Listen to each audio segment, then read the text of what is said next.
दूर नगरी, बड़ी दूर नगरी, कैसे आऊं रे कन्हाई, कैसे आऊं रे कन्हाई, तेरी गोकुल नगरी, बड़ी दूर नगरी, दूर नगरी।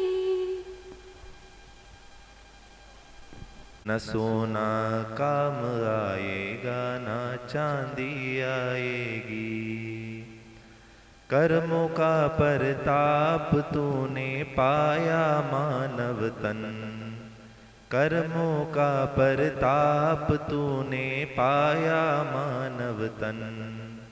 माया मोह में डूब रहा क्यों मूर्ख तेरा मन, माया मोह में डूब रहा क्यों मूर्ख तेरा मन। ये मोह की नैया तुम्हें एक दिन डुबाएगी, ये मोह की नैया तुम्हें एक दिन डुबाएगी। न सोना काम आएगा न चांदी आएगी, न सोना काम आएगा न चांदी आएगी। पंछी है तू तोड़ पिंजड़ा छोड़ के उड़ जा, माया महल के सारे बंधन तोड़ के उड़ जा। पंछी है तू तोड़ पिंजड़ा छोड़ के उड़ जा, माया महल के सारे बंधन तोड़ के उड़ जा। दिल की धड़कन में मौत जिस दिन गुनगुनाएगी, दिल की धड़कन में मौत जिस दिन गुनगुनाएगी। ना सोना काम आएगा ना चांदी आएगी, सज धज कर जिस दिन मौत की शहजादी आएगी, सज धज कर जिस दिन मौत की शहजादी आएगी। न सोना काम आएगा न चांदी आएगी, न सोना काम आएगा न चांदी आएगी। कारण सब जग छोड़ा तुम संग नाता जोड़ा, एक बार प्रभु बस ये कह दो तू मेरा मैं तेरा, साची प्रीत की रीत निभा दो ओ मेरे प्रीतम। तुम हमारे थे प्रभु जी तुम हमारे हो, तुम हमारे ही रहोगे ओ मेरे प्रीतम।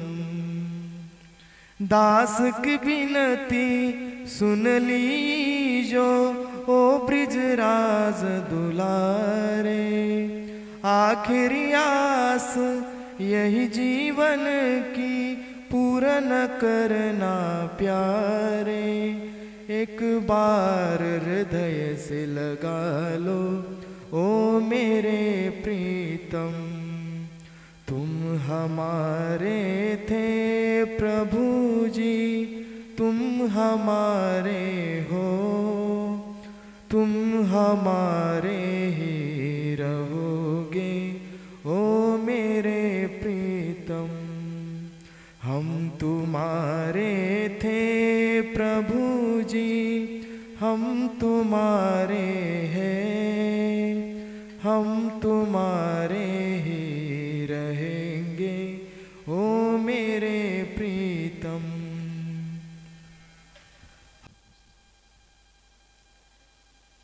व्यासपीठावर विराजमान असलेले परमस्नेही परमार्थगामी वाणीभूषण धर्माचार्य आपले सर्वाचे प्रेरणास्थान असलेले ज्ञान भक्ती वैराग्याचे कळस अशा बापूंना साष्टांग दंडवत प्रणाम आणि उपस्थित असलेले निवर्ती महाराज तातेराव महाराज आणि दुसरे कोणते असलेले संत त्यांनाही माझा साष्टांग दंडवत आणि सर्व सनातन धर्म बंधू आणि भगिनींनो तुम्हालाही माझा हरिओम.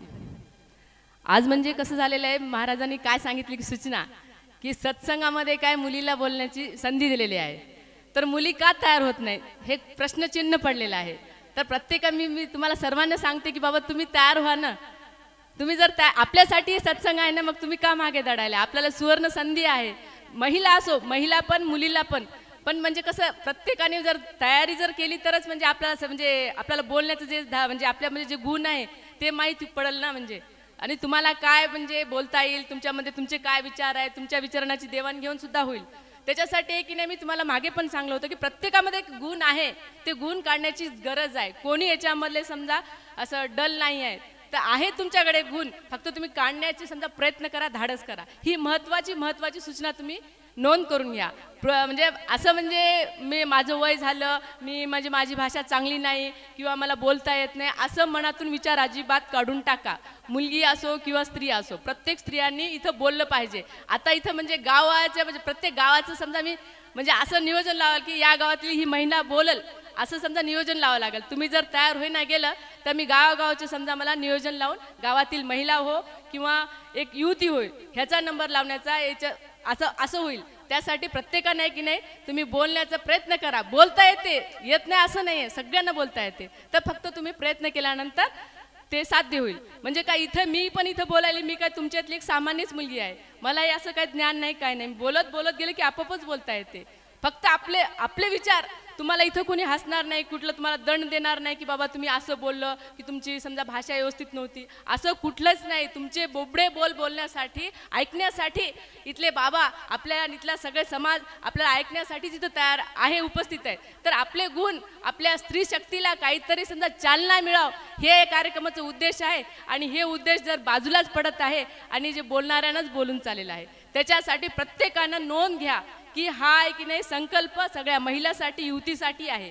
आज बाबांनी पुरुषांना आणखीन चान्स दिला नाहीये, आपल्यासाठी दिलेला आहे. तर या संधीचं सोनं करण्याचं काम आपलं आहे. तर त्याच्यासाठी ही पहिली सूचना तुम्ही सर्वांनी लक्षात घ्या. आणि दुसरं सांगायचं म्हणलं तर काय की आज आपल्या इथं समजा नवीनच एक कार्यक्रम आहे, मागे पण झालेला आहे, लग्न. आणि लग्न होणार आहे आज आपल्या सत्संगामध्ये. तर लग्नाविषयी म्हणजे कसं लग्नाचं रूपांतर आज एक नाही समारंभामध्ये व्हायला. लग्न एक नाही 16 संस्कारापैकी एक संस्कार आहे, ते संस्कार बाजूला पडाले आणि समारंभात व्हायला. ज्याची ऐपत आहे त्यानं करू शकते, पण ज्याची ऐपत नाही त्यांनी की नाही त्यानं केलं म्हणून मी करते, माझ्या भाऊकीच्या नाकावर टिचून मी करते असं करून उग्ग आहे की नाही पैशाची उधळपट्टी तर करायला. पण तुमचं एक नाही 4 दिवस नाव घेतात की फलाण्यानं लग्न छान केलेलं आहे. फक्त 4 दिवस नाव होते, फक्त याच्यात काहीच होत नाही, फक्त पैशाची बर्बादी होते.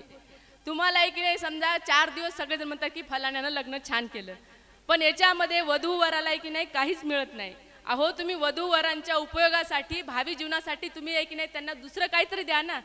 हे आहे की नाही न उपयोगी पडणारे पोशाख, न उपयोगी पडणारे भांडे हे आहे की नाही उगं द्यालेत. उगा आहे की नाही देऊन आहे की नाही सगळ्याच्या सज्जावर आहे की नाही भांड्याचे एक नाही पोतेच्या पोते लावलेले आहेत. आणि एक नाही पुन्हा एक नाही नवरात्र येऊ द्या, दिवाळी येऊ द्या, साफ करते वेळेस सगळ्या बायकांचे समजा हाल होऊन चाललेले आहेत. इतके हाल व्हायले की नाही समजा 1-2 किलो निरमा वेस्ट व्हायला, पाण्याची नासाडी व्हायली, बाई करून आजारी पडायली.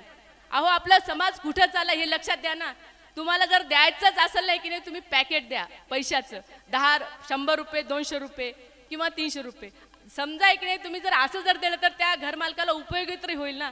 हे तुम्ही एक नाही विचित्र एक नाही फोटो काय भांडे काय कुठलं कपड्याचं आहेर काय कमीत कमी एक नाही म्हणजे 300-500 रुपयाचं देतात. त्याच्यापेक्षा तुम्ही 200 रुपयाचं जर पॅकेट दिलं तर ती पैशाचं उपयोगात होते. हे विनाकारण आहे की नाही तुमचा पैसा म्हणजे म्हणजे वेळही बर्बाद व्हायली आणि पैसाही बर्बाद व्हायली, कोणाच्याच उपयोगा होणं झाले. हे आपल्या समाजांना समजण्याची गरज आहे. आता आपल्याला मी मागे पण बोलून गेलेला आहे की बाबा मी म्हणजे व्यापारी वर्गावर तुलना करत नाही, त्यांच्या याच्यावर हे करत नाही. आज व्यापारी काय करायले, भांड्याचे लोक म्हणजे दुकानामध्ये आणि कपड्याचे दुकानावाले त्यांनी आहे की नाही म्हणजे भांडेवालेचे व्यापारी असतील, कपडेवालेचे व्यापारी असतील, यांनी राग मानू नका, सत्य परिस्थिती मी बोलत आहे.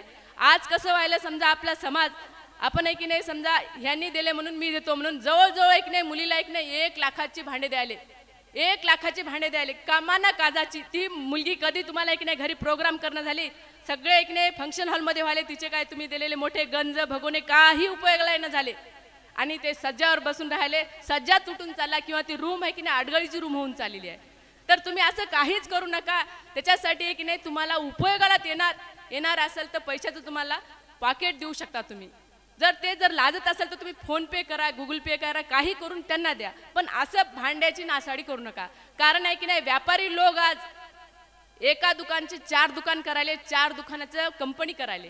आणि आपला समाज साधारण समाज आहे की नाही 2 एकरवाला आहे की नाही 1 एकर करायला, 1 एकरवाले गुंठ्यावर करायला, गुंठेवाले आहे की नाही भूमी होऊन चाललं, त्याला जमीन राहणं झाली. अहो आपला समाज आहे की नाही रसातळाला झालेला आहे. किमान सत्संगाला येणार आहेत आहे की नाही, म्हणजे येणाऱ्या व्यक्तींनी समजा अनुकरण केलं पाहिजे की बाबा आपला समाज कुठं चाललाय, आपण म्हणजे समाजाला उपयोगाला येणं झालेलं आहे. हे संस्कारामध्ये की नाही लग्न होईना झालं, समारंभामध्ये लग्नाची याच्यात म्हणजे तुलना व्हायली. आपल्याला करोनाने एक संधी देऊन दिली होती की बघ म्हणजे मोजके लोक आले पाहिजे होते. ही आपल्याला करोनामध्ये एक संधीच होती. आपल्याला त्या संधीचं एक म्हणजे आपल्याला लक्षात आलं होतं की बाबा कमी म्हणजे लोकांमध्ये कमी खर्चामध्ये सुद्धा लग्न होऊ शकतात. असं नाही होऊ शकत नाही, होऊ शकतात. तर ऐक नाही जर तुम्ही कमी खर्चामध्ये जर लग्न केलं तर खरंच म्हणजे आजची बचत उद्याची काहीतरी निर्मिती होईल. आणि त्याच्यासाठी निर्मिती होईल, त्याच्यासाठी तुमच्या वधूवरांना जे उपयोगाला पडतात ते भांडे किंवा पोशाख हे दिलं पाहिजे. तुम्ही विनाकारण खर्च करू नका. आणि जास्तीत जास्त याच्यामध्ये महिला वर्गाचा पुढाकार आहे. मी नाही केलं तर काही बरं दिसत नाही, ती काय म्हणल, समाज काय म्हणल, माझ्या घरी कोण येईल, हे तुम्ही एक नाही खुलचट कल्पना काढून टाका तुम्ही की मला काय म्हणल समाज म्हणून. असं कोणीच काय करू नका. आज आपल्या सत्संगामध्ये एक लग्न होणार आहे, ते एक आदर्शच आहे आपल्यासाठी आहे. ते म्हणजे सत्संगामधला एक नाही महाप्रसादाचं जेवण आहे आपल्याला, सत्संगी लोकांचे आशीर्वाद आहेत त्यांना.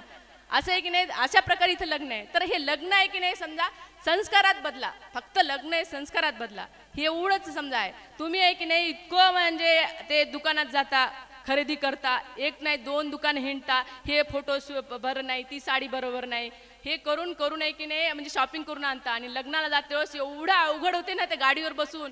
एकतर आपली म्हणजे आपल्याला एक लगेजची बॅग असते, गिफ्टची एक बॅग असते, एवढं अवघड गाडीवर बसता की नाही. आणि याच्यामध्ये ॲक्सिडेंट सुद्धा व्हायला वास्तविक परिस्थिती आहे बरं काय, खूप अवघड व्हायला. सोबत एक बाळ पण असते, दुसरं काहीतरी असते.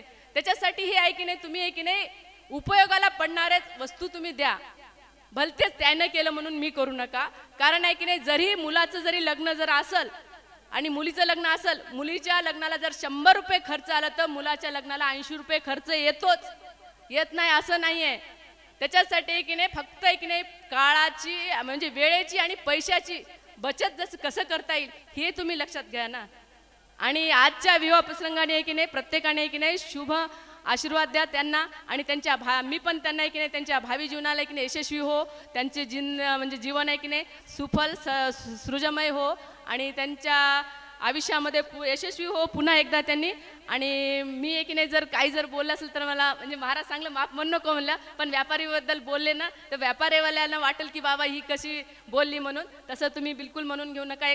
एक बोलण्याचं एक म्हणजे पॉईंट आहे आणि समाजाला कशाची गरज आहे त्याबद्दल मी तुम्हाला सांगितलेलं आहे. आणि मी पुन्हा एकदा बाबांच्या चरणात नतमस्तक होते. आणि तुम्हा सर्व हरिभक्त तुमच्या सर्व सनातन धर्म समितीचे आहे की नाही जे युवक आहेत आणि युवती आहेत आणि महिला आहेत यांच्यामध्ये की नाही जरी कुणाला आहे की नाही जर समजा लग्नाची समजा काही अडचण असेल तर बाबा पुढे येऊन मांडा आणि बाबा आहे की नाही त्याच्यावर तोडगा काढतील. तुम्हाला कशाची समजा भांड्याची गरज असेल किंवा कपड्याची गरज असेल किंवा जेवणाचा खर्च जरी तोलत नसेल तर तुम्ही कुठल्याही गावातली मुलगी असो मुलगा असो तुम्ही येऊन आहे की नाही बाबा पुढे तुमचं काही समस्या मांडा. आणि त्या समस्याचं आहे की नाही सनातन धर्माचे मुलं आणि मुली किंवा महिला आम्ही सर्व सहकारी करू तुम्हाला. तर त्याच्यासाठी एक नाही तुम्ही एक नाही कुठल्याही समजा असं याच्या खाली येऊ नका, प्रेशर खाले की माझी मुलगी आहे माझं लग्न कसं होईल, माझा मुलगा आहे लग्न आम्ही खर्च पेलवत नाही, असं कुठलंही समजा मनात बर्डन आणू नका. बाबा तुम्हाला म्हणजे खुली किताब सारखे आहेत, पुस्तकासारखे आहेत. तुमचा कुठलाही प्रश्न आहे की नाही बाबा पुढे मांडून ठेवा. त्यांनी आहे की नाही ते तुमचं आहे की नाही त्या प्रश्नावर आहे की नाही त्यांनी उत्तर सांगतील आणि आम्ही तुमची मदत करायला तयार आहात. तर प्रत्येकाने हे जी सुद्धा म्हणजे नोंद घ्या. आणि मी पुन्हा एकदा बाबांच्या चरणी नतमस्तक होते आणि माझ्या वाणीला विराम होते. परं पुण्डरीकाय दातं मुनीन्द्रे समागत्य तिष्ठं तमानन्दकन्दं परब्रह्मलिङ्गं भजे पाण्डुरङ्गम्।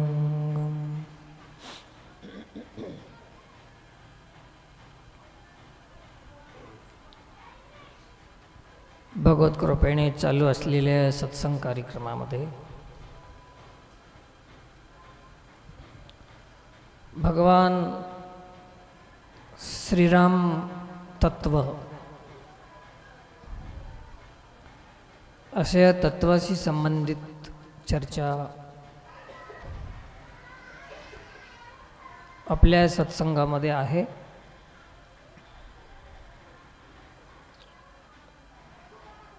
तत्व शब्द आपल्या सत्संगातून अनेकदा येतो। तत्व म्हणजे काय संस्कृतमध्ये, याच्यावर आपण थोडीशी चर्चा करू। तत्पूर्वी श्री गुरुचं स्मरण वंदन, समस्त भाविकांना प्रणाम।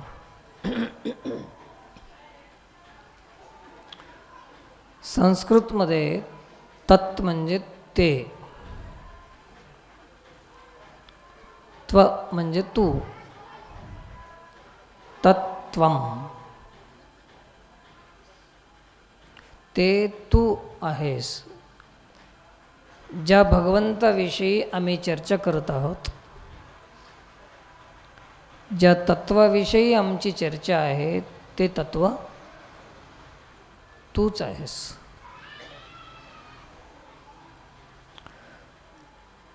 आपण आपल्या तत्वाचं विसर पडल्यामुळे हीन दीन भावनेमध्ये आम्ही जीवन जगत आहोत। कोणी आपणाला स्त्री समजून घेते, कोणी आपणाला गरीब समजून घेते, कोणी आपणाला दरिद्री समजून घेते, कोणी दुःखी समजून घेते। वेगवेगळ्या प्रकारची हीन भावना जीवाच्या मागे लागलेली आहे, हीनत्व। परंतु तत्वज्ञान जेव्हा होते तेव्हा ही सारी हीनता निघून जाते। जेव्हा जेव्हा हे हीनता निघून जाते तेव्हाच त्याला एक नाव येते, हिंदू। जे हीनतेपासून दूर झालेलं आहे त्याचं नाव हिंदू। हीनतापासून, दू म्हणजे दूर होणे। आम्ही कमी आहोत, आम्ही स्त्री आहोत, दुःखी दरिद्री आहेत, काळे ठेंगणे मोठे, हे साऱ्या कल्पना ह्या हीन भावना आहेत। वास्तविक पाहता आम्ही वेगवेगळ्या प्रकारांचं शरीर धारण करून आहोत, परंतु तत्वतः आम्ही सगळे एक आहोत। त्याला म्हणतात तत्व, ते तू आहेस। कोण्याही जातीमध्ये, जमातीमध्ये, शरीरामध्ये, स्त्रीलिंग पुरुषलिंग जे काही असेल त्याच्यामध्ये जन्माला येणारं हे प्राणी आहे, जे काही आहे ते तत्व आहे। आम्ही सर्व त्या तत्वाचेच अंश आहात किंवा तेच तत्व आहात। वेदाचा मंत्र आहे, उपनिषदाचा मंत्र आहे, तत्वमसी महावाक्य, त्याला महावाक्य म्हणतात। इतर गोष्टीसाठी झालेले केलेले वाक्याला वाक्य म्हणतात आणि परमात्मा संबंधी सांगितलेल्या वाक्याला महावाक्य असं म्हणतात। तत्वमसी महावाक्य, ते तू आहेस। तर ते तू कोण आहेस? तू राम तत्व आहेस, तू परम तत्व आहेस, तू परमात्मा तत्व आहेस, तू चिदानंद रूप आहेस, तू सोहम रूप आहेस। सोहमस्मी, तत्वमसी, अहम ब्रह्मास्मी, असे काही वाक्य आहेत शास्त्रामध्ये, पुराणामध्ये, वेदामध्ये। महावाक्याचे प्रकार वेगळे आहेत, परंतु एकम सत विप्रा बहुधा वदंती, एकाच सत्याला विविध प्रकारांनी वर्णन केलेलं आहे, ते तत्व आहे आणि ते सत्य आहे. ज्याच्या जीवनामध्ये सत्य लक्षात आलेलं आहे त्याला सत्ता कोणाची आहे हे लक्षात येते. ज्याच्या जीवनामध्ये सत्य कळत नाही, सत्ता कळत नाही, त्याला कोणत्याही कामामध्ये आपलंच अस्तित्व दिसायला लागतं. माझ्यामुळेच हे होऊ शकते, मीच हे करू शकतो, माझ्यामुळेच हे झालेलं आहे. हे केव्हा होते भाव? जेव्हा त्या परमेश्वराची सत्ता कळत नाही, तेव्हा केलेल्या कर्माचं अस्तित्व, आपलं स्वतःचं अस्तित्व समजून घ्यायला लागतं. जीव स्वतःचं अस्तित्व जेव्हा जेव्हा आपणाला वाटते तेव्हा तेव्हा पाप पुण्याचा भागी जीव होतो. परमेश्वराची सत्ता कळाली की आपण आपल्या केलेल्या कर्मापासून मुक्त होतो, अलिप्त होतो. खूप खूप महत्त्वाचा विषय आहे. म्हणून आपण आपल्यावर घेतो. याचं कारण असं आहे की आपलं जे तत्व आहे, परमतत्व आहे, चेतन तत्व आहे, अविनाशी तत्व आहे, त्याला आम्ही विसरून गेलो आणि देहाशी एकात्मता करून, देहबुद्धी करून, नाशवान देहाशी एकरस होऊन आम्ही ह्या सुखदुःखाचे भागी झालेले आहोत. सुखी आहोत, दुःखी आहोत, दरिद्री आहोत, असे आहोत, तसे आहोत. हीन भावना आहे, हीच हीनता आहे, दीनता आहे. हीनता दीनता आहे तोपर्यंत प्रसन्नता जीवनामध्ये कधीही येऊ शकत नाही. तत्वाचं विस्मरण हेच हीन भावाचा जन्म आहे. तत्वाची विस्मृती हेच दीनतेचं उद्भव आहे. अशा प्रकारे आमच्या जीवनामध्ये हे हीनता आलेली आहे. हीनता दीनता जाण्यासाठी तत्वज्ञानाची गरज आहे, तत्वज्ञाची गरज आहे. म्हणून तत्वज्ञ कोण आहेत तर असं या तत्वाला जाणणाऱ्याला तत्वज्ञ म्हणतात. परमतत्वाला जाणणाऱ्याला. सांसारिक गोष्टीचं ज्ञान असेल तर त्याला तज्ज्ञ म्हणतात. जसं एखादा दाताचं ज्ञान आहे, एखाद्याला कानाचं ज्ञान आहे, एखाद्याला पोटाचं ज्ञान आहे, एखाद्याला कशाचं ज्ञान आहे, डॉक्टर आहेस, त्याला काय म्हणतात? तज्ज्ञ. आणि या सर्वा व्यतिरिक्त एक ज्ञान आहे जे परमतत्वाचं ज्ञान आहे, त्याला तज्ज्ञ म्हणतात, त्याला तत्वज्ञ असं म्हणतात. तज्ज्ञांची संख्या बहुसंख्य आहे, पण तत्वज्ञांची संख्या खूप कमी आहे. तत्वज्ञ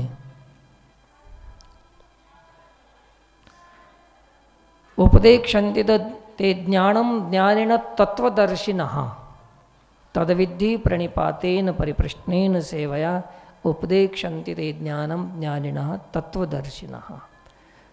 ते ज्ञान तत्वदर्शी सांगू शकतात. हे तत्वदर्शी ज्ञान आहे, पोट भरायचं ज्ञान नाही.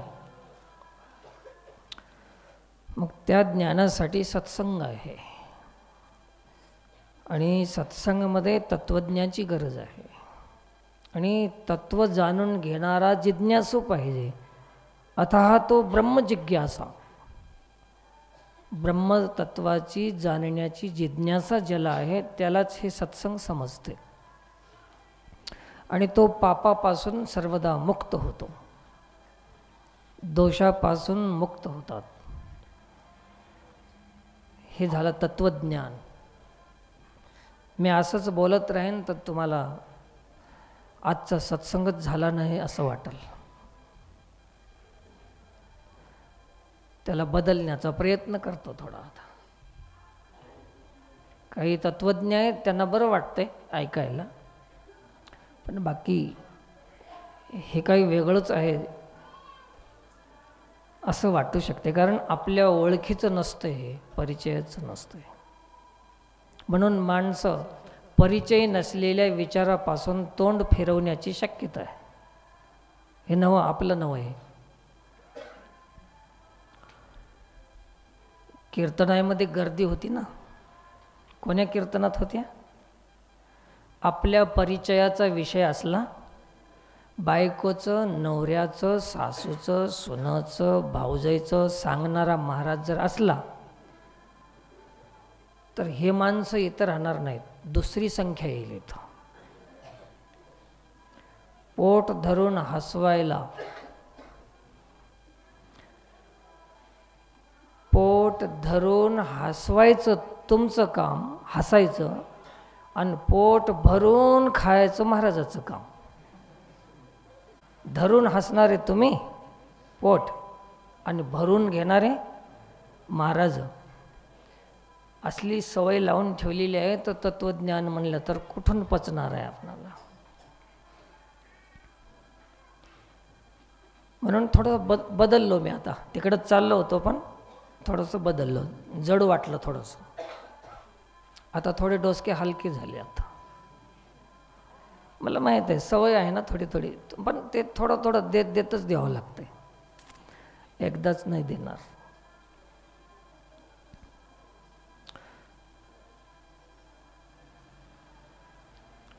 सप्ताह करण्यासाठी चंदा करावं.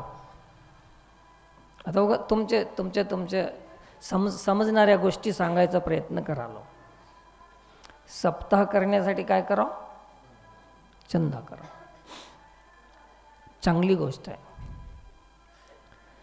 हे मान्य आहे, सर्वांनाच मान्य आहे. काय मान्य आहे?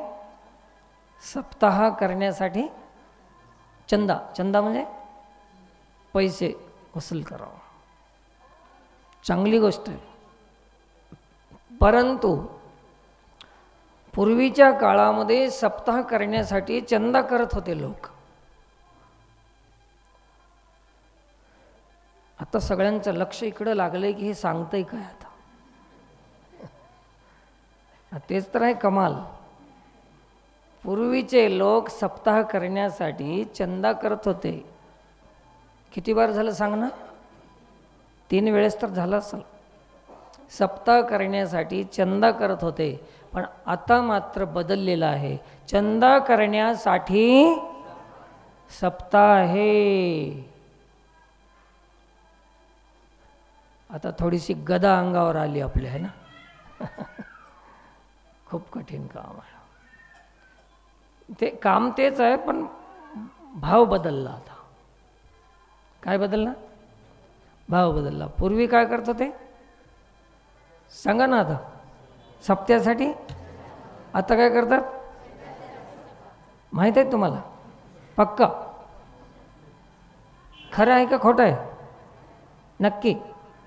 उगाच मजापशी म्हणता तुम्ही. इथं सगळे खोटे आहो तुम्ही. एकही खरा नाही माणूस. असं हे बदलत गेलं. पहिलं देवासाठी भजन होतं. भजन केल्यावर दक्षिणा मिळायची. पहिली भजन केल्यावर पैसे मिळायचे. आता पैशासाठी भजन आहे. पूर्वीच्या काळामध्ये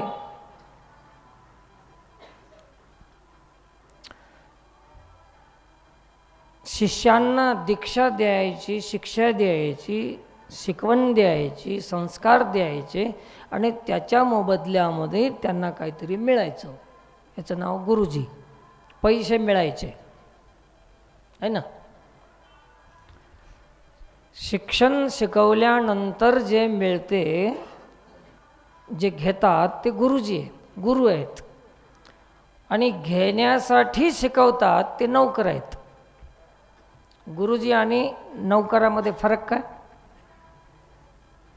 सांगा. शिकविण्यासाठी पैसे घेतात ते कोण? नौकर. आणि शिकवल्यानंतर त्याला पैसे मिळतात, त्यालाही मिळतात, ते कोण? गुरुजी. आता नौकर आहेत की गुरु आहेत जास्त? कोण? आपणाला सांगणारे आता नौकर आहेत की गुरु आहेत? सांगल्यावर मिळणं हे गुरुचं लक्षण आहे आणि मिळविण्यासाठी सांगणं हे नौकराचं लक्षण आहे. मग आता तुम्ही आम्ही जिथं बी ऐकायला बसतो ते गुरुचं की नौकराचं? सांगा ना एक बार. नौकराचं. म्हणायला सुद्धा धैर्य होईना गेले तुमचं. भीती वाटायली, भीती. तर असं हे फरक पडून गेल्यावर हे तत्वज्ञान कधी कळणार आणि कोण सांगणार? नौकर सांगते का? त्याला गुरुच पाहिजे. गुरुची आवश्यकता आहे. पूर्वीच्या काळामध्ये थोडंसं बदलून सांगतो अनेक, खूप ध्यानानं आहे का. खूप महत्त्वाचं बोलली आता आपले सवणिता ताईनं. पूर्वीच्या काळामध्ये विषय भोगामध्ये जीव गुंतू नये, जीव विषयी होऊ नये, पापाचार करू नये, स्वैराचार करू नये, व्याभिचार होऊ नये म्हणून वेदानं लग्न संस्कार विधी काढली. कशासाठी? व्याभिचार घडू नये, पापाचार होऊ नये, याच्यासाठी काय केले? लग्नविधी केली. विषय भोगामध्ये गुंतू नये म्हणून लग्न होते पहिलं. आत्ता केवळ लग्नाची गडबड विषय भोगासाठी सुरू झाली.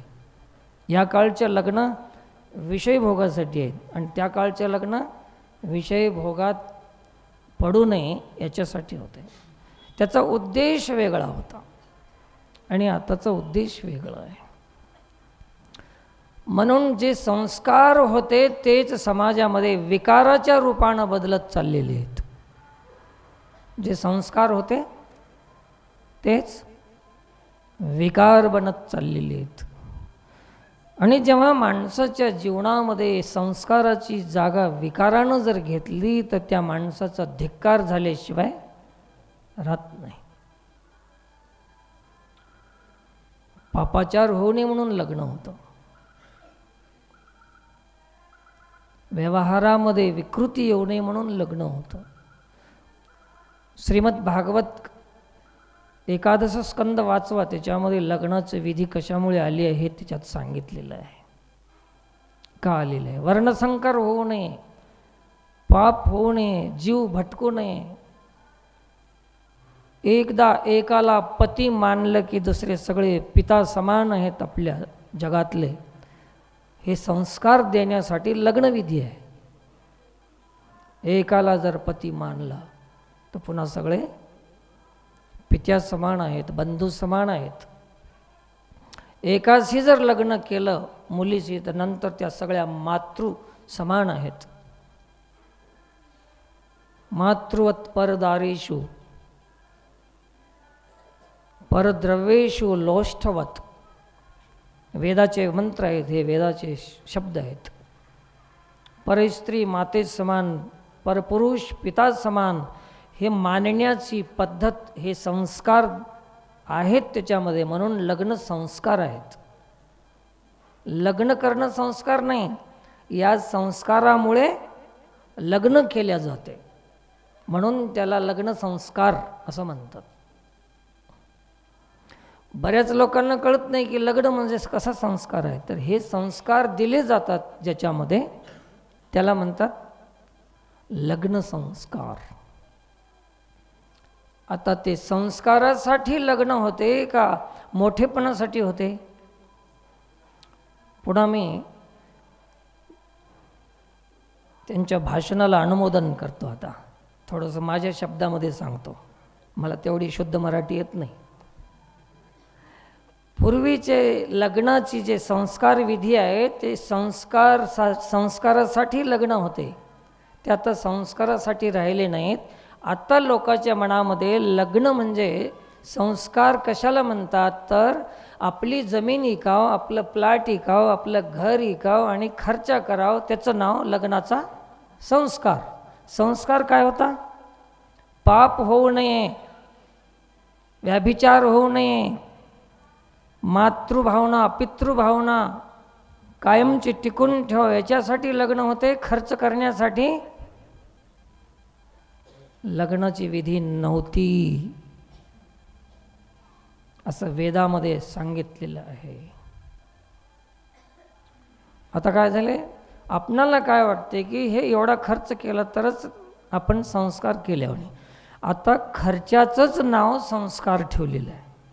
कशाचं नाव? उधळपट्टी करावं, कर्ज काढावं, जन्मभर ते कर्ज फेडत राहावं आणि त्या पुढच्या सोयऱ्यानं आपला सोयरा कर्ज फेडण्यामध्ये पुरी जिंदगी दुसऱ्याची नोकरी करत असताना ते पाहून त्यानं खुश राहावं ते जावाई. अरे अरे अरे अरे, काय संस्कार आहेत. संस्कार म्हणजे सुख देणे. संस शब्दाचा अर्थ सुख, कर शब्दाचा अर्थ करणे, सुख करणे. ज्याच्यामुळे सुख केल्या जाते त्याचं नाव संस्कार आहे. संस्कार शब्दाचा अर्थ कळते? सुख, सुख दिल्या जाते त्याचं नाव संस्कार आहे. काय सुख आहे? म्हणून हे जेव्हापासून खर्चा वाढला, जेव्हापासून हुंडा पद्धती वाढली, तेव्हापासून पापाचार जास्त झाला. कारण की काही अशा सुंदर कन्या आहेत गरिबाच्या, हुंड्याच्या अभावी ते देऊ शकत नाहीत आणि वय झाल्यानंतर ते संस्कारामध्ये राहू शकत नाहीत. एक हे अन्याय कोणामुळे होत चाललेलं आहे? आज आपण म्हणतो की मुली बिघडल्या, मुली बिघडत चालल्या. कोणामुळे? कशामुळे? काय कारण आहे? काय करणार ते पिता, ते बाप काय करणार त्या पोरीसाठी? हे पाप सामाजिक अपराध करणारे लोक आता समाजाची, आता संघटन होऊन समाजाने याच्यावर विचार करण्याची काळाची गरज आहे. आता गरज आहे की नाही? संपत्तीसाठी लग्न, मुलीसाठी लग्न केल्या जात होतं पहिलं. आता मुलगी कशी असली तर चालते, पण संपत्ती. पहिलं मुलीचं संस्कार विचारत होते, मुलीचे आचार विचार पाहत होते. आता ते पाहत नाहीत. आम्हाला त्याच्यावर गरज नाही. किती देता, मग ते कसली असली तरी चालते. आम्हाला काय पाहिजे?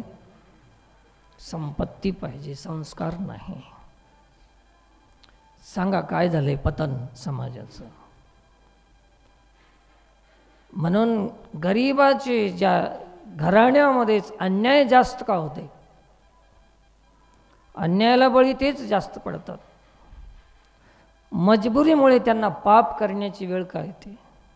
हे सगळ्या समाजांनी आता विचार करण्याची गरज आहे. श्रीमंत लोकांनी विचार करण्याची आवश्यकता आहे की आपण तर श्रीमंतच आहोत, पण एखाद्या गरिबाची मुलगी घेऊ आपण. काही न घेता फक्त मुलगी घेऊ तर ते पापापासून वाचवल्यासारखं होईल. वर्णसंकर होणार नाही, व्याभिचार होणार नाही जगामध्ये, आणि आपण आपल्या धर्माचं रक्षण केल्याचं श्रेय किंवा पुण्य आपणाला मिळते. हे कामं आता करणे आवश्यक आहे. राष्ट्रसंत तुकडोजी महाराजांनी ग्रामगीतेमध्ये एक अध्यायच रचलेला आहे. याचा 20वा अध्याय वाचून घ्या ग्रामगीतेतला. वैवाहिक पद्धत अध्यायाचं नाव. विवाह म्हणजे काय? विवाह शब्दाचा अर्थ आहे की ज्याच्यामध्ये वाहवाह केली जाते त्याचं नाव विवाह आहे ना. विवाह म्हणजे वाह वाह. अरे वाह, काय माणसानं 13 आयटम केले होते. किती काय सांगावं तुम्हाला, 252 रुपयाची एक पत्रिका होती. घ्या, काय सांगावं तुम्हाला, 1.5 करोड रुपयाचा मंडप होता. ह्याला कधी ह्यानं लग्नाला गेलेलं असतंय का हे बघायला गेलेलं असते. त्याचे आयटम, त्याचा खर्च, वापस आल्यावर बी घरी बी त्यानं त्याच चिंतेमध्ये राहते की ह्यानं 1.5 करोडचा मंडप घातला तर आपण कोणता मंडप घालाव, किती करोडचा घाला होता. त्याचं वर्णन करीत येडं होऊन जाते. सुपाऱ्याच होत्या 17 नमुन्याच्या खायच्या. काय काय होतं की त्यात पुदिना, इलायची, लवंग, पान, कलकत्ता. हे लोक म्हणतील तुम्हाला कसं काय माहीत, नावं तर ऐकिण्यात राहतात ना. मी गेलतो एका लग्नाला, असल्या लग्नामध्ये, तर त्या लग्न मंडपामध्ये गेलो तर मला असं वाटलं की ते एक्झिबिशनमध्ये गेल्यासारखं वाटलं. आता हे लोक म्हणतील एक्झिबिशन याला काय माहीत. एक आफत नाही, सांगायला गेलं तर मुश्किल आहे.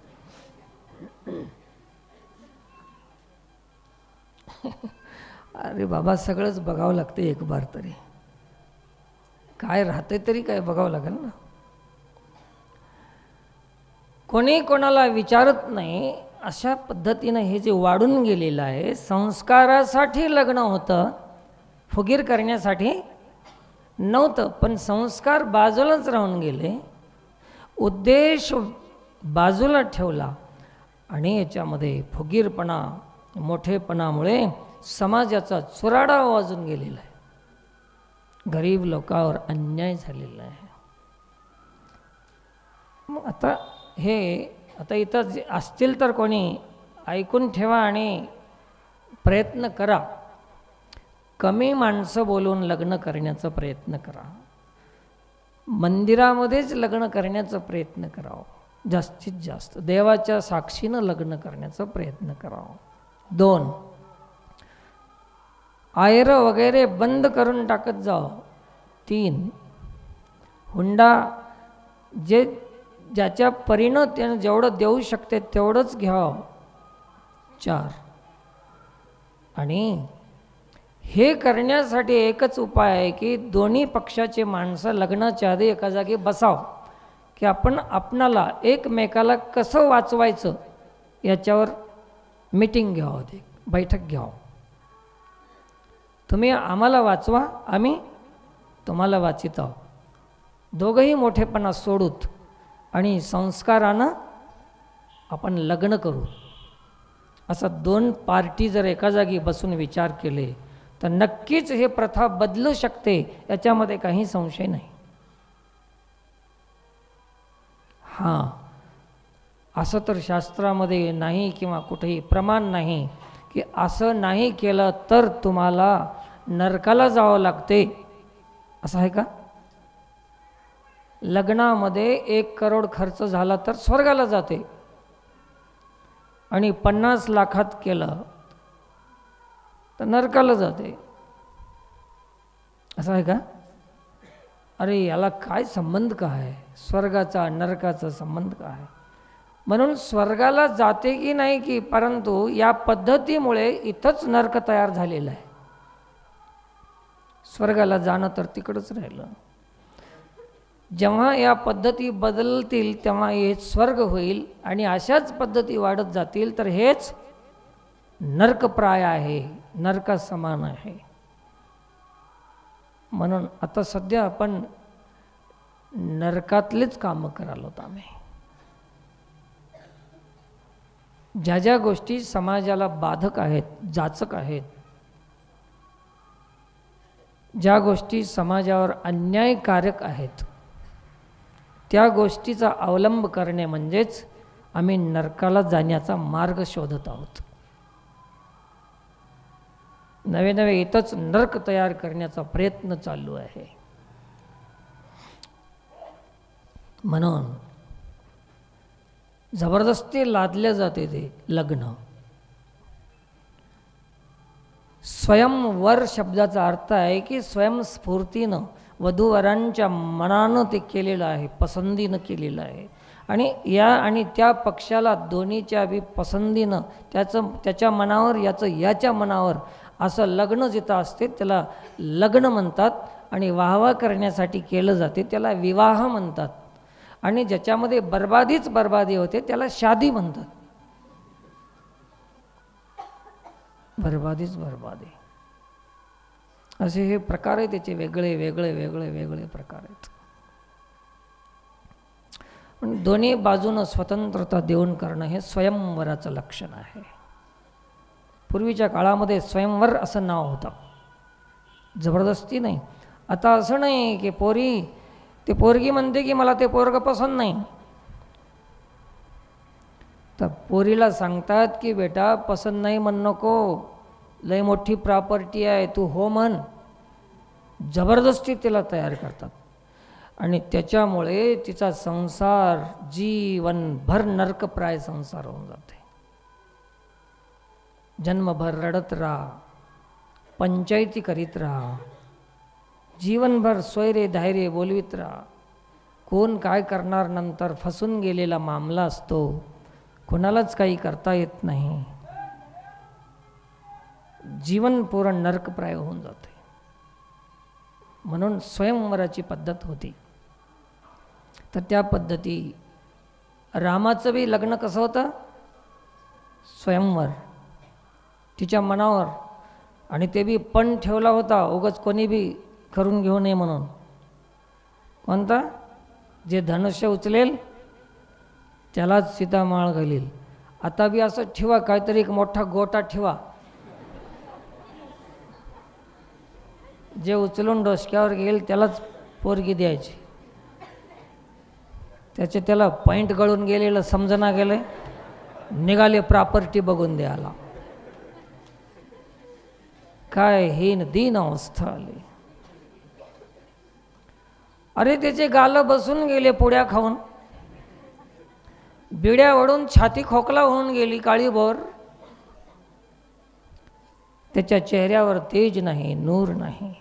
काय बघायचंय मग, प्रॉपर्टी बघायची. नुसतंच ते असं इकडं कुडतं मध्ये पॅन्टात खाऊन इन फिन करून निघलं की झालं मोठं शहाणं समजायचं.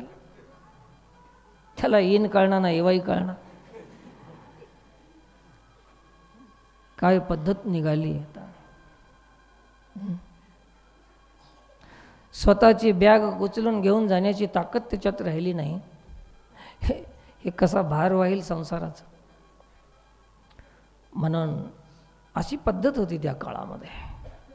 प्रॉपर्टी बघली नव्हती कोणी बी. त्याच्यासाठी लग्न नव्हतं, संस्कारासाठी लग्न होतं. विकार जीवनामध्ये येऊ नये याच्यासाठी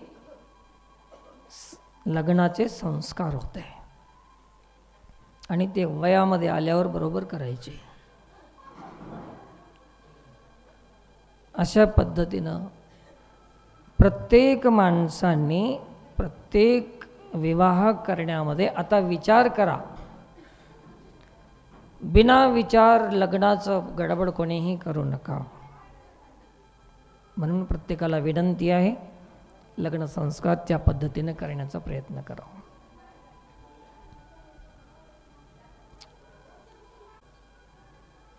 लग्नातले संस्कार आहेत ते विकारापासून वाचण्यासाठी आहेत, हे विसरू नका. तर आता संस्कार कुठे राहिला. पत्रिका भारीच्या राहो की लग्नामध्ये विचार भारीचे राहो. माणसाचे विचार हलके आणि पत्रिका भारी. कशासाठी, लोकांनी त्याला विचारावर भारी ठरवावं का पत्रिकेवर. एखाद्या व्यक्तीला, समोरच्या गरीबाला वाचवीत असेल, दुःखापासून अन्यायापासून जर त्याला वाचवीत असेल, ते माणूस भारी का पत्रिका भारी काढून हुंडा घेणारा भारी? पुढच्या माणसाची काळजी घेणारा माणूस भारी आहे. असे लग्न करण्याचा प्रयत्न करावा. सगळी उलटी दिशा लागलेली आहे. चला, तर घरामध्ये मुलगी जन्माला येणं आजकाल या पद्धतीमुळे पाप समजल्या जात आहे. आता माणसांच्या तोंडून ऐकायला मिळते की काय झालं, पोरगी झाली, काय पाप केलता हो की तुम्ही? पाप आहे का? काय पाप केला होता हो तुम्ही? अशी भाषा आता ऐकायला मिळाली. कशामुळे? स्वार्थी लोकांमुळे. पैशाचा मोह वाढल्यामुळे ह्या सगळ्या पद्धती बदलून गेल्या. कोणाचाही मोह वाढत चालला, कोणालाही सोडलं नाही पैशानं. चोराचंही पैशासाठीच विषय आहे, सोयऱ्याचा बी पैशासाठीच मोह आहे. आणि सांगू द्या, महाराजांचा तर सगळ्यात जास्त विषय बनलेला आहे आता. काय? पैसा. मोह वाढल्यावर संस्कार टिकतात का?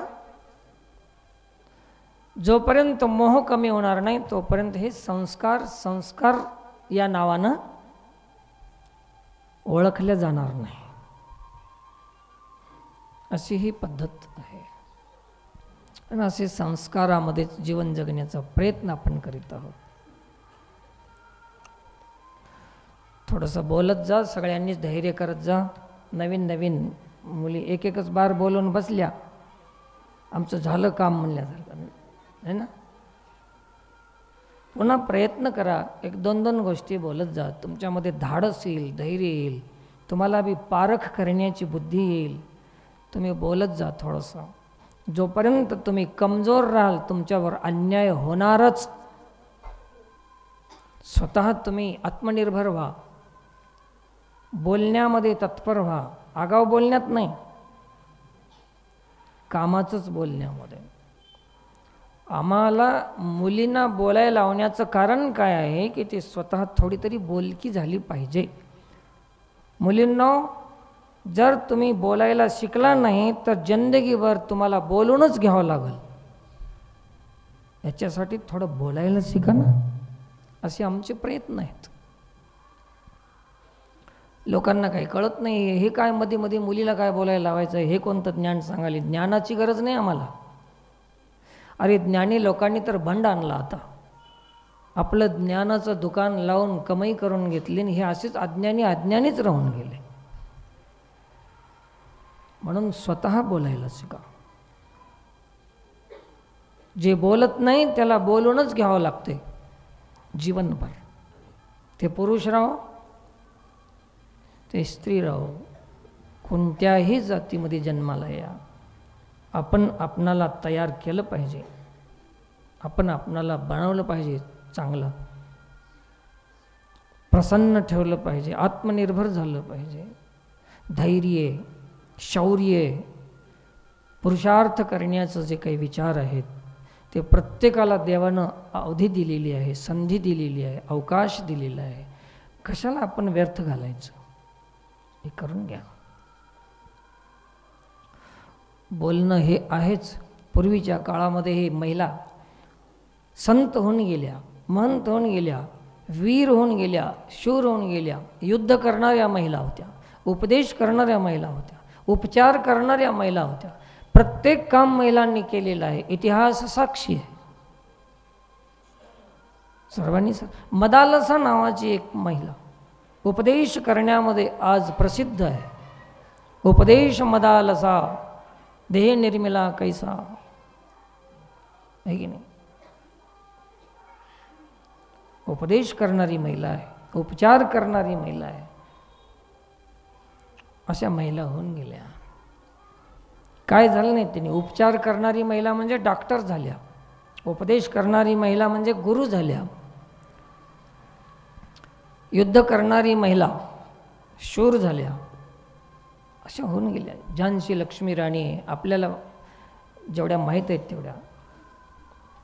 अहिल्याबाई होळकर आता 300वी जयंती पूर्ण व्हायला, आता 300 वर्ष व्हायला तिला.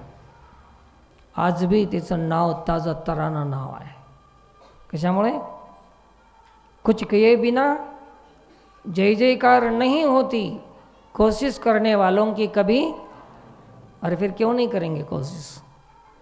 आम्ही पोरी आहो, आम्हाला भेवच वाटते, आम्हाला येईच ना, आम्ही बोलच ना, असं म्हणत राहाल तर तुमचं दुसऱ्या जन्मामध्ये काय म्हैस झाल्यावर प्रवचन करणार काय? म्हशीला तर एकच प्रवचन येते, आवाज फक्त व्हाय व्हाय व्हाय, दुसरं तर बोलताच आहे ना. चला तयार व्हा. तर हे शुरत्व, वीरत्व, शौर्य, धैर्य, पुरुषार्थ हे प्रत्येकामध्ये देवानं दिलेलं आहे. म्हणून आज आपल्या इथं लग्न आहेत, छोटंसं लग्न आहे. सर्वांनीच त्या लग्नामध्ये आपणाला वेळ द्यायचा आहे. लग्नानंतर जेवण. तर जास्त वेळ न घेता रामकथा आपण थोडीशी पाहू.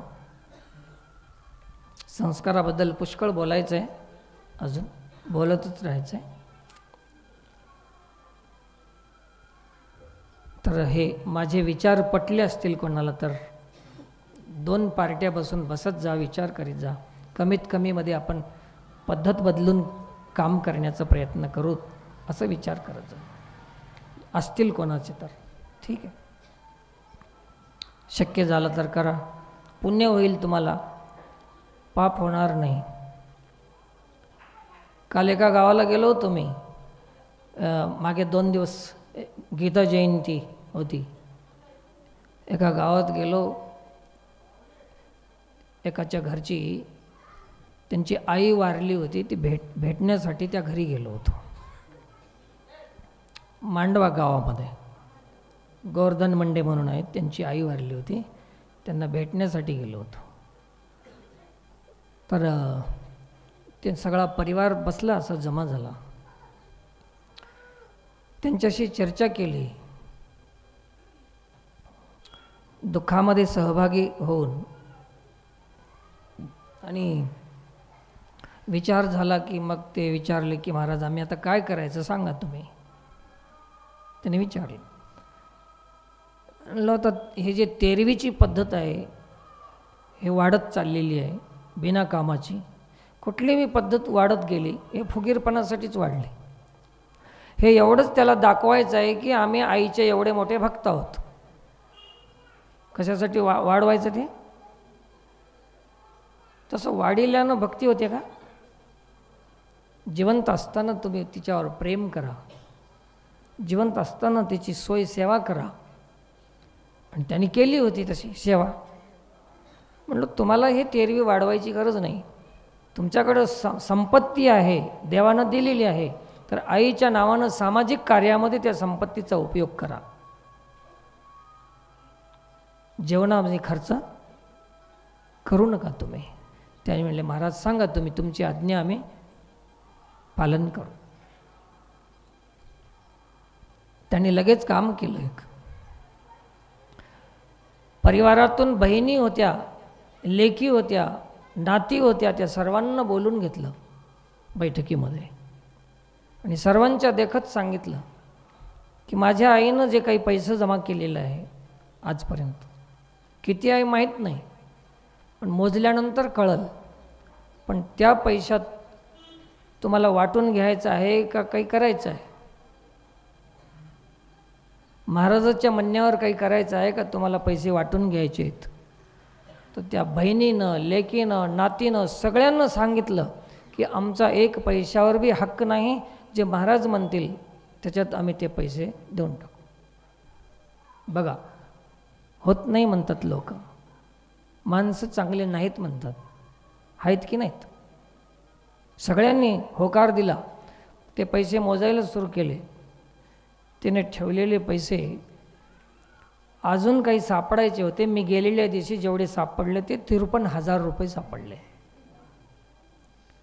आणि त्यांनी माझ्या सुपूर्द केले ते 53,000. महाराज हे पैसे कुठं लावतो बघा आता, हे कालची गोष्ट आहे. त्यावेळेस मी विचार केलो की पैसे लावायचे कुठं. जिवंत असताना, हयात असताना तिनं जिथं जिथं खर्च केलेला असेल ते केला, परंतु हे अंतिम समय हिचे पैसे आहेत, शेवटच्या टप्प्याचे पैसे आहेत, तर हे शेवटच्याच कामात लावावं लागेल. म्हणून स्मशानभूमीच्या कमिटीवाल्याला बोलून घेतलं आणि ते 53,000 त्यांना स्मशानभूमी डेव्हलपसाठी देऊन टाकली. लगेच त्यांनी तिथं बोर मारणे, मोटर देणे, हे ते कामाची सुरुवात केली. सामाजिक कार्यामध्ये उपयोग हो की नाही तुमच्या पैशाचा. परवा आपल्या इथं एक बोर मारून दिली, मोटर टाकून दिली. बापाच्या 13वीला घरी खर्च केला नाही त्याने. किती वर्ष आता 13वी चालू राहील त्याच्या बापाची. हे कामं करीत जा पैसे असतील तर. परंतु कुठल्याही जमिनी का, प्लॉटही का, घरही का, मोठेपणा करा, लग्नात खर्च करा, बर्थडे करा, मॅरेज डे करा, मरून जा. काय कशाला भिकारी होता आपण. केलं तर सामाजिक उपयोग झाला पाहिजे त्याचा. असं काम करावं कृपया. मी 6 ठिकाणी जाऊन आलो, 6 लोकांना तेच सांगितलं की तुमचं हे खर्च कमी करा आणि स्मशानभूमीमध्ये लावा, शेवटचा टप्प्याचा खर्च. किती चांगलं होईल, सर्वांसाठी उपयोगी होईल ना. मी स्वतः त्या स्मशानभूमीवर जाऊन आलो, पाहून आलो काय काय काम केलेत काय नाही, पाहण्यासाठी गेलो होतो खास करून. असो तर भगवान श्रीराम चित्रकूट पर्वतावर होते. भरतांनी भेट घेऊन ते परत निघून आले. राम लक्ष्मण सीता तिघही तिथे राहू लागले. राहत असताना एक दिवस सगळे ऋषीचा समुदाय रामाच्या भेटीसाठी त्या पर्वतावर आले. एकमेकाला कुजबूज बोलत होते कानात. राम पाहत होते. रामाला वाटलं की म्हणलं काहीतरी कोणीतरी राक्षस आला असेल आणि यांना त्रास होत असेल, ते आपल्याकडे आले असतील तर आपलं धनुष्य तयार करत बाहूला स्फुरण येत होतं की राक्षस असतील तर आपण वध करायचा आहे, असा विचार रामाच्या मनात होता. राम चिंतित होते. परंतु ते रामाची चिंता करायला आले होते की हे वनामध्ये आपण रामाला राक्षसाबद्दल माहिती नाही आणि आपण सांगायला जाऊत की इथं राहू नका तुम्ही. ते रामासाठी आले होते आणि रामाला वाटलं त्यांनाच काही त्रास आहे ते सांगायला आलेत. एकमेकाचं कळणं गेलं. जाबाल्य नावाचे ऋषी त्रिकाल ज्ञानी त्यांनी रामाची चिंता समजून घेतली. सर्व ऋषी समुदायाच्या वतीनं भगवान श्री रामाकडे जाबाल्य ऋषी पोहोचले जाऊन, हे राम, हे ऋषी समुदाय याच्यासाठी आलेला आहे की तुमची चिंता व्यक्त करून इथं आलेले आहेत की इथं राक्षस आहेत. 3 राक्षसाची इथं नगरी आहे, मोठी वस्ती आहे. त्रिशिरा, खर आणि दूषण नावाचे हे 3 राक्षस आहेत. आणि तुम्ही जवळजवळ याच वनामध्ये आहात. कदाचित ते 3 राक्षस आहेत आणि तुम्ही दोघंच आहात. एकतर महिला आहे. राम म्हणले की आम्ही त्याच कामासाठी आलो, कितीही राक्षस असले तरी आम्ही दोघं बस. त्यावेळेस ऋषीनं सांगितलं की त्यांची चिंता आहे की तुमच्यासोबत महिला आहे ना, स्त्री आहे ना. कारण की स्त्री मोह असा आहे की माणसाला स्त्री मोहामुळे माणूस आपली चिंता करत नाही, स्त्री मोहामुळे माणूस परिवाराची चिंता करत नाही, स्त्री मोहामुळे माणूस राज्याची चिंता करत नाही, प्राणाची चिंता करत नाही, असं त्या रामायणामध्ये काही आलेला विषय आहे. तर त्याच्यामुळे तुम्हाला हे बंधनकारक आहे. त्यांनी जे होतं ते सांगितलं. राम म्हणाले ठीक आहे, तशी काही चिंता करू नका, तरी पण तुम्ही सांगा आम्ही काय करायचं. ते म्हणले हे जागा सोडा आणि गुप्त ठिकाणी आपण राहायला पाहिजे. आणि राक्षस अमुक अमुक ठिकाणी हे राहतात. खर, त्रिशिरा, दूषण नावाचे राक्षस आहेत. रामाने तयारी केली त्याची. खर, त्रिशिरा, दूषणचा शोध लावण्याचा प्रयत्न केला. आणि इथून अरण्यकांडाची सुरुवात झाली. आता अरण्यकांडातील कथा आता सुरुवात झालेली आहे. राक्षस रोज येत राहतील. कोणते कोणते राक्षस येतात. खर म्हणजे गाढवाला म्हणतात. जे गाढवासारखे वागतात ते सगळे कोणते राक्षस आहेत? खर राक्षस. जे खरं वागत नाहीत ते खर राक्षस है ना. आणि दूषण म्हणजे जे जन्माला आल्यानंतर देशाचं, आईवडिलांचं, घराण्याचं भूषण झाले नाहीत, पाप करून, अत्याचार करून जे दूषण निर्माण करतात, असे कोणीही असोत, त्याचं नाव काय? दूषण राक्षस. आणि त्रिशिरा, त्रिशिरा म्हणजे कोणता राक्षस? त्रिविध ताप देणारा राक्षस, अथवा 3 गुणांच्या अधीन असलेला जीव, हे राक्षस. असं त्याचं छोटं छोटंसं अध्यात्म आहे. हे सगळे राक्षस आज भी, आत्ता भी, आपल्यात भी, अरे म्हणणं गेले काहीच कोणी, होते का? आहेत, आहेत राक्षस. तर हे सगळ्या राक्षसांचा वध करणं हे रामाचं काम आहे. रामाशिवाय याचा कोणी वध करू शकत नाही. आणि म्हणून रामाने राक्षस वधासाठीच ते वनवास स्वीकारलेला आहे. पुढचं काम काय काय होणार आहे ते आपण पाहू. वेळ आपली संपत आलेली आहे. आणि किती वाजलेत आता? 11:15 वाजलेत. ते तयारी करण्यामध्ये ते वेळ होते, त्याच्यामुळे आपण थोडासा वेळ आधी देऊया. आणि बाकीची व्यवस्था तिकडे लागली आहे का? बाहेरले मंडळी, व्यवस्थापक सगळं तयार आहे? वधूवर आलेत का? 10 मिनटं टाईम आहे. तोपर्यंत ते तर खुर्च्या लावून घ्या 2 आणि व्यवस्था करून घ्या. बाकी समस्त भाविकांना विनंती आहे, सर्वांनी आपण आशीर्वाद द्यायचं आपणाला अवकाश मिळालेला आहे. तुम्हाला पत्रिका नाही, भारीची पत्रिका नाही, परंतु भारीचे विचार तर आहेत ना तुमच्यामध्ये. म्हणून सर्वांनी आशीर्वाद द्या. तुम्ही दुसऱ्याला आशीर्वाद दिलं तर तुमचं बरं झाल्याशिवाय राहत नाही. मुलींनो, तुमचं बरं करून घ्यायचं आहे ना, तर चांगला विचार करीत जा. या पद्धतीनं आपणाला पुढचा विधी उरकायचा आहे.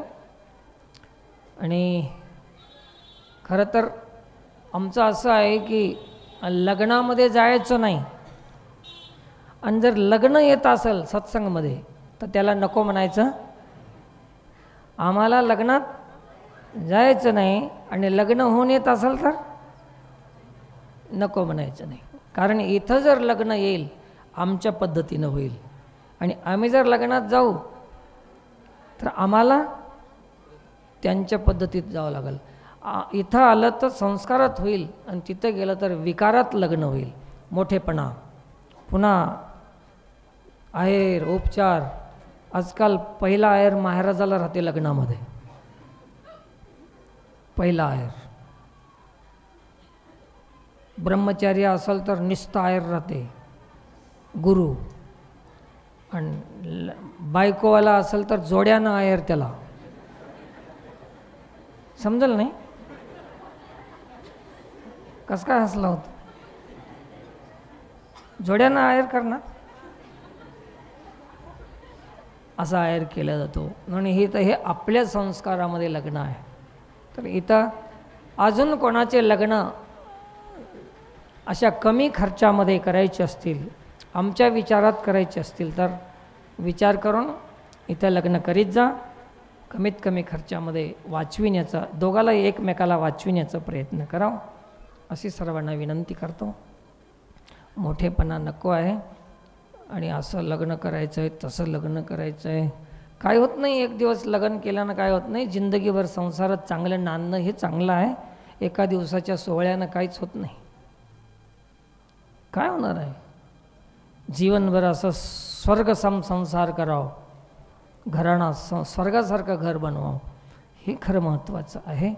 मोठेपणा, फुगीरपणा, शहाणपणा कमी करण्याचा प्रयत्न आपण सर्वांनी करावा, अशी सर्वांना विनंती करतो. झालेली सेवा भगवतचरणी समर्पित करून सेवेला पूर्णविराम. पुंडलिक वरदे हरी विठ्ठल, ज्ञानदेव तुकाराम, पंढरीनाथ भगवान की जय. हरिओम. रामकृष्ण हरी. दिनांक 15/12/2024 वार रविवार.